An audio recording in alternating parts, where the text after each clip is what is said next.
नमस्कार मंडळी, संगीताज रेसिपीमध्ये आपल्या सगळ्यांचं खूप स्वागत आहे। आज मी बनवणार आहे पिवळे मूग डाळीचं वरण। खूपच छान आणि टेस्टी होतं हे। भातासोबत तर एक नंबर लागतं आणि चपातीसोबत भाकरीसोबतही तुम्ही खाऊ शकता। तुम्हाला घट्ट हवं असेल तर घट्ट किंवा असं पातळ पण तुम्ही बनवू शकता।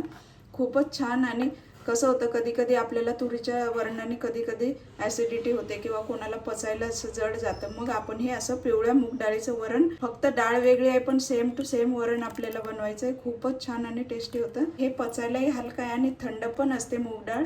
चला तर मग ह्या रेसिपीला सुरुवात करूया। तर हे पहा, पिवळी मुगाची डाळ मी 1 वाटी घेतली, साफ करून घेतली। आता हे आपल्याला 1-2 पाण्याने स्वच्छ धुवून घ्यायची। कुठल्याही डाळी बनवताना अगोदर स्वच्छ धुवून घ्यायच्या। हे पहा, 2 वेळा मी स्वच्छ धुवून घेतली डाळ। आता याच्यामध्ये आपण पाणी घालूया। अर्धा पाऊण तांब्याभर मी पाणी घातले। आता हे आपण उकडायला ठेवायची। तर हे पहा, उकळी येऊ लागली मस्त। आता याच्या वर जो फेस आलाय तो आपल्याला थोडा थोडा असा काढून टाकायचा आहे, म्हणजे आपली डाळ ओतू पण येत नाही। आणि एकदा उकळी आल्यानंतर गॅस बारीक करायचा आहे आणि हे असं अर्धवट झाकण ठेवायचे, म्हणजे ओतू पण जाणार नाही आणि आपली डाळ मस्त शिजून राहील। वाफ आतल्या आतच राहील झाकण ठेवल्यामुळे। आणि मध्ये मध्ये चेक करत राहायचं की पाणी आहे का संपलंय ते, आणि छान अशी डाळ आपल्याला उकडून घ्यायची। तर पाहूया, बघूया।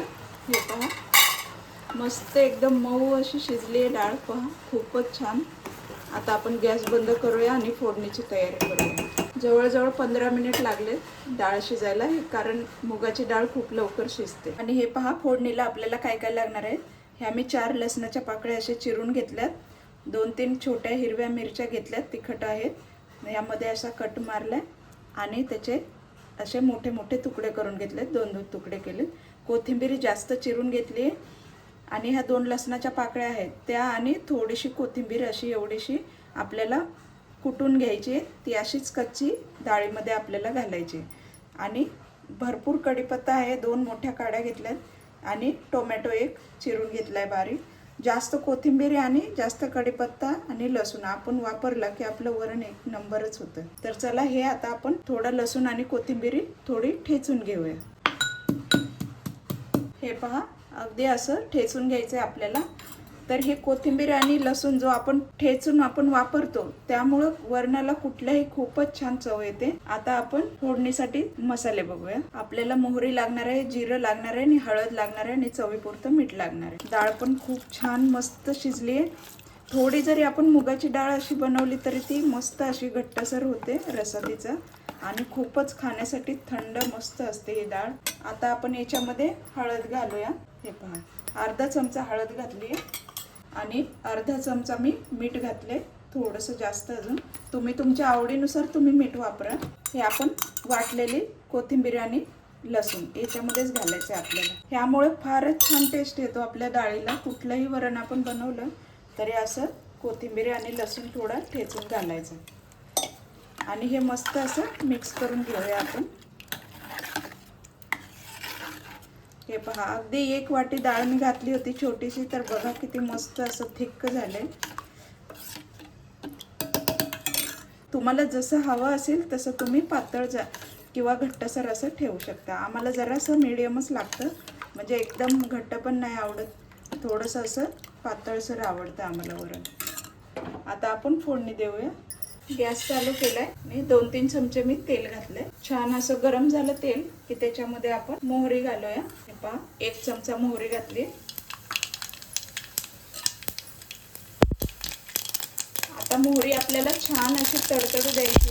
त्यानंतर आपल्याला अर्धा चमचा जिरं घालायचं। आता त्याच्यात आपण लसूण घालूया।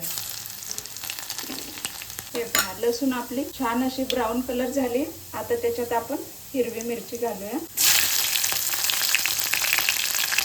आणि आता कढीपत्ता घालूया।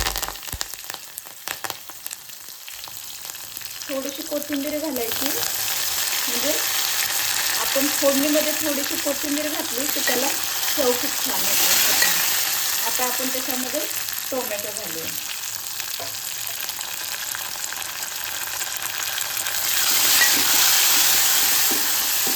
आणि टोमॅटो आपला असा कडक असतो म्हणून थोडंसं आपल्याला आता याच्यावरती झाकण ठेवायचं आणि गॅस जरा स्लो करायचा, म्हणजे थोडासा आपला टोमॅटो नरम होईल म्हणून. थोडं 2 मिनिट आपण झाकून त्याला शिजू द्यायचं. हे पहा 2 मिनिट झालेत, बघूया आपण. आता हलवूया आपण याला मस्त. याने काय होतं, टोमॅटोची चव आपल्या वरणामध्ये छान अशी उतरते आणि टोमॅटोच्या फोडी पण एकदम सॉफ्ट सॉफ्ट होतात, छान मिक्स होतात त्याच्यामध्ये आणि टेस्ट वाढते आणि वरणाला एक नंबर चव लागते. कसं सॉफ्ट झालंय बघा टोमॅटो. थोडंसं तुम्ही असं याला पळीने थोडं स्मॅश करू शकता, असं हलक्या हाताने थोडंसं. हे पहा आता छान आपली फोडणी झालेली आहे. आता आपण डाळ घालूया त्याच्यात. तर हे पहा डाळ कशी घालायची. हे पहा डाळ आपल्याला एका हातात घ्यायची आणि दुसऱ्या हातात झाकण घ्यायचं आहे आणि जेव्हा आपण डाळ घालू तर लगेच झाकण आपल्याला बंद करायचं. हे पहा असं.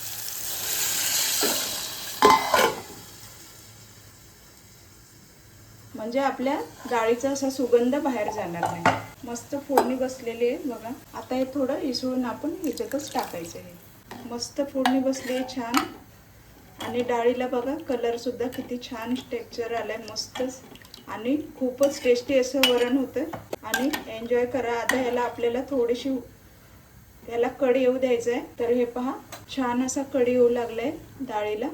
एकदम जास्त उकळी पण नाही आणायची आपल्याला, फक्त उकळी यायला सुरुवात झाली तोपर्यंतच आपण याला गॅस चालू ठेवायचा. आता याच्यामध्ये आपण वरून आता थोडीशी कोथिंबीर घालूया. खूपच मस्त वरण लागतं, असं तुम्ही नक्कीच बनवून बघा. मुगाच्या तुम्हाला हे पिवळ्या मूग डाळीचं वरण कसं वाटलं, रेसिपी आवडली असेल तर नक्कीच लाईक करा, कमेंट करा, शेअर करा आणि सबस्क्राईब करायला विसरू नका.